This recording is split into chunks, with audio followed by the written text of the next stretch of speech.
struggles in the industry and the women behind a successful interior design firm, Visions. Pleasure to have you here, ma'am. Thank you so much, Manju, for having me. Okay, ma'am. So let's first start with the basic questions. First of all, tell us something about yourself and how has been your journey so far as the founder of Visions. Well, I started way back in the year 1990 and having done numerous projects now of all kinds, right from palace properties to Love homes, offices, hotels, spas, institutes, schools, trains, luxury trains, simulators, ships, hill properties, desert properties, tropical properties. So it's been a Tex-Mex of all kinds of work, and I really don't refuse any work in terms of if it's a challenging project, because I feel if it's a challenging project, I can give it my best. So 36 years in the industry is a long time, and I think I've got another 15-20 years more to go. So well, the journey's been nice. You win some, you lose some, and you learn a lot. Every day is a day of learning, and the day I feel I've stopped learning would be the end of in this whatever I'm doing. Every day is a challenge, and there is some new thing that we learn from labor, from clients, from even my staff, and I think that's what the whole thing is all about. At the end of the day, that I enjoy what I do. So that is, and I've enjoyed all these years, whatever I've done. So I guess that shows. Right. So, ma'am, you just said that every day has been a challenge. Any, particular challenges or roadblocks that you had to face because you have been through, 35 years of your journey? Yes, loads of them. When you're especially working with government projects, and there are certain timelines that we need to follow, and then there are challenges in terms of the financials. You're dealing with labor, we are dealing with our vendors, we are dealing with the clientele, and the client is like spread across, because when you're dealing with government, you're dealing with several layers, and to get through those layers, to do your documentation, to do everything, it's a bit of a challenge at times because you're trying to juggle so many things. But if you're good at your work and your kind of standard operating procedures are in place, I don't think that it becomes like that. You get there. Right. But yes, sometimes it's frustrating because you want it done in a particular way and it doesn't happen that way. Then what do? You just kind of have to live with the whole thing, and you say, okay, let's just tide over it, make the best of what we do. You can't give up. The idea is that the day you give up, the project collapses. So you can't do it. You have to find ways. You have to find, it's like a highway where cars are flying all over. So all you have to do is save yourself and maneuver your way through. And I think that's what this kind of gets us through. And we always work as a team. I've always worked even my clients have learned to work as a team, because I feel nothing gets done in isolation. It's always a teamwork. You always have to handhold each other. There are certain things where we find the challenges are there, but we have to find solutions. And my labor finds solutions. My clients also, then we tell them that, look, this is the issue. Can we find a solution to resolve it? And whoever, we are open to hearing everybody. We are not cats whiskers that we know it all. When we are saying we work as a team, then we have to work as a team. Listen to it. You just said that you work as a team, right? So, in this 35 years of journey, I am sure that the definition of creativity changes, right? So, how has you been inculcating the values of creative thinking in you? See, the trends keep changing, the client requirement keeps changing, but I've got a very simple, fundamental rule that I do not impose my ideas or my thoughts or how I feel onto the client, because every client is different, every client's needs are different. Look, if I'm dealing with a younger lot, like 20s to 30s, they look at hip interiors, they look at contemporary, they look at styling is different. But I can't compare them to a 60 or a 70-year-old who has been there, done that, and who've kind of collected things over a period of time. And so their look is a bit understated, classical, subdued. So I have to work keeping those sentiments in my mind, especially when at that stage where they've collected so many things. I can't just suddenly walk in and say, okay, this is not nice, that is not nice. That's not the way it is, because a home is not made with just bricks and mortar. It's also made with things you've collected over a period of time. and they reflect the kind of a person and the personality that you are. So we have to make sure that we hold their hands and we kind of get them there. Similarly, when you're doing a hotel, if I'm doing a neoclassical property, it's going to be very different from a modern property. Modern property and neoclassical properties are going to be very different from heritage properties. A property that I'm doing in Rajasthan cannot be the same as what I'm doing in Goa. The architectural elements change, the terrain changes. If I'm doing something in the hills, it has to have a certain architecture. It could be a modern architecture, but basically sloping roofs, because there's snowfall, and in the desert area, it's all going to be vacuum walls, and you have to keep in mind the architectural elements, because you have to combine architecture, design, landscape, all three, along with all the mechanical engineering, plumbing services, and then kind of design a building in total. So those things then kind of, you have to design a project, you have to keep in mind what the client's need is, and how does he brand or how does he position himself in terms of if it's a commercial property. If it's a residential property, then yes, you have to understand the client's lifestyle, the client's way of functioning, his timelines, his price lines, all of those things have to come in mind, and you have to be a bit sensitive to the whole, the way you approach the whole thing. Right. Okay, so ma'am, you must have completed, through your whatever you have told us, you have completed many projects so far, right? But Palace on Wheels has been a truly momentous one. So how was the experience? Oh, it was, I think after finishing Palace on Wheels, I thought I need a break, because it was very, very challenging, extremely challenging. That I was fortunate enough, blessed enough to get that opportunity, to be able to prove myself that yes, I can do it. Because those kind of projects, are once in a lifetime projects. Okay. Not only in terms of the design challenge, the making of the train, because as you know, I made the train from the chases stage. So I didn't only just design it, I executed, implemented, and handed it over to the Indian government. Having said that, the challenges that were there, I was dealing with over 2,000 people who were positioned all across India in terms of Perambur coach factory, the train was getting made.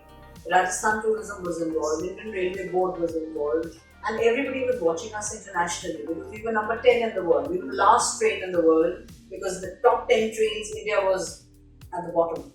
And so that was a challenge because I wanted to make India shine.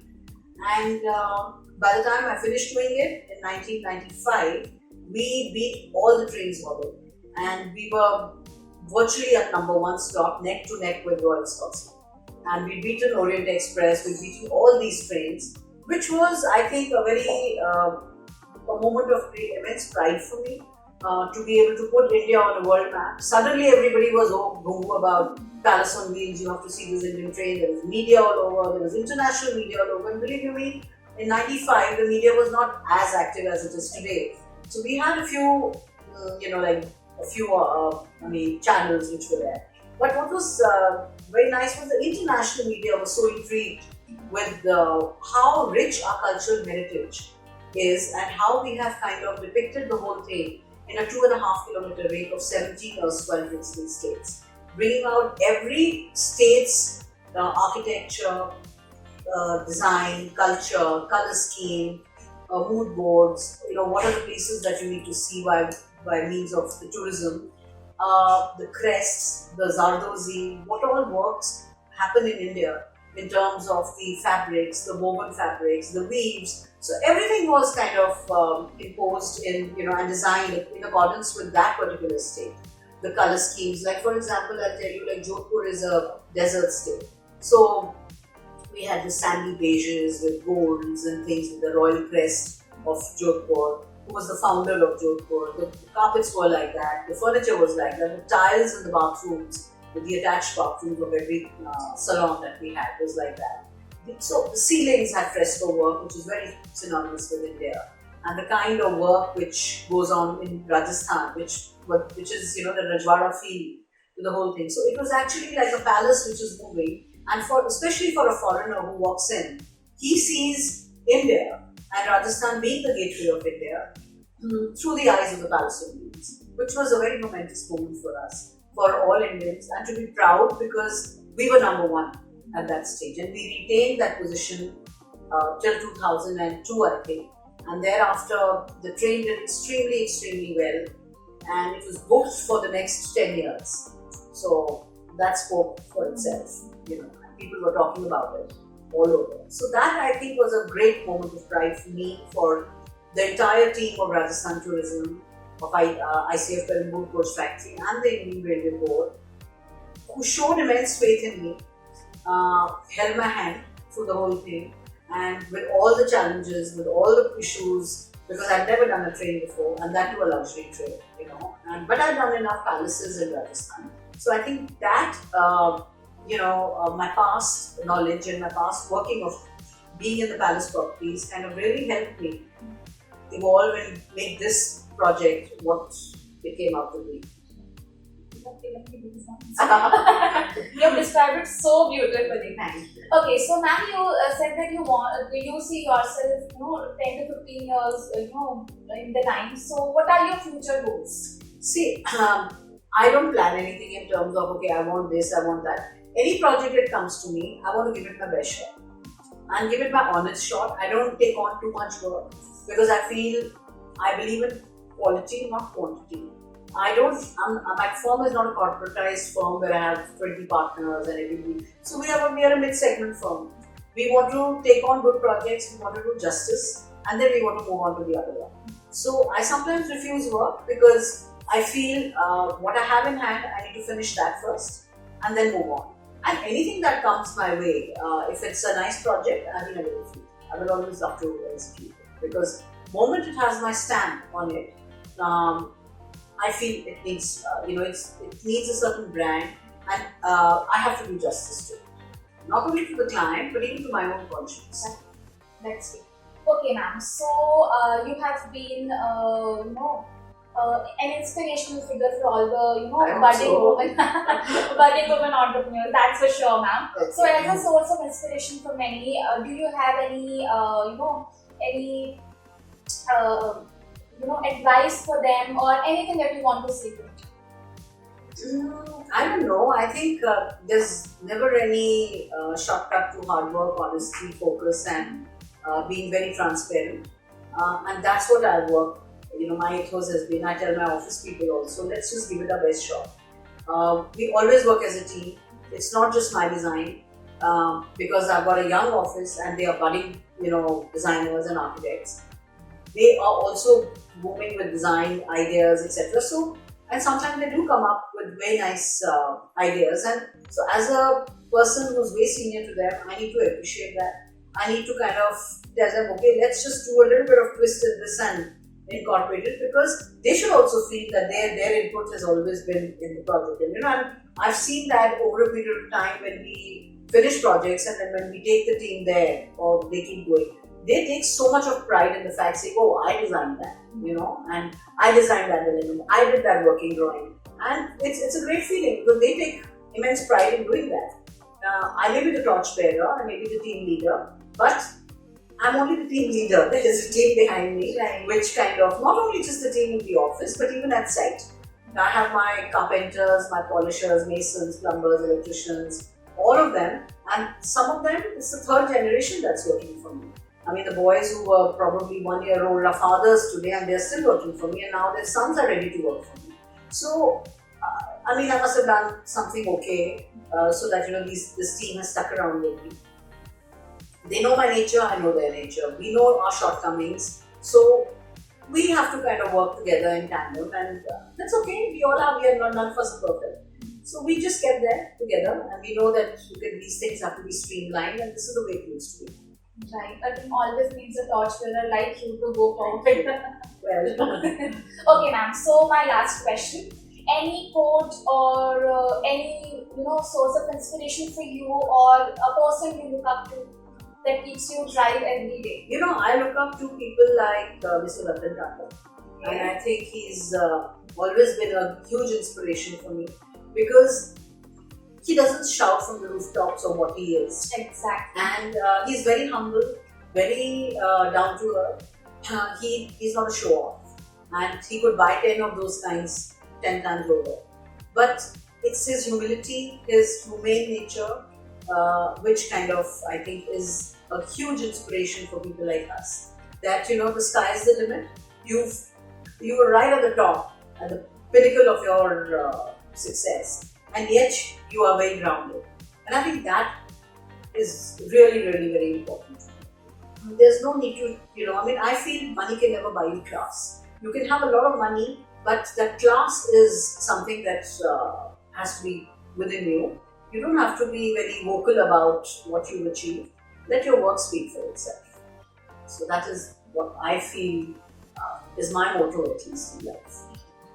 Ratan Tata is an inspiration for all of us. Oh yes, he is a great Great personality. Yes. Thank you so much, ma'am. Thank you so much. Thank you. So this was the Global Hues. We were in a conversation with Ms. Payal Kapoor, one of the best interior designers in the industry. Thank you so much. Thank you, ma'am. Thank you.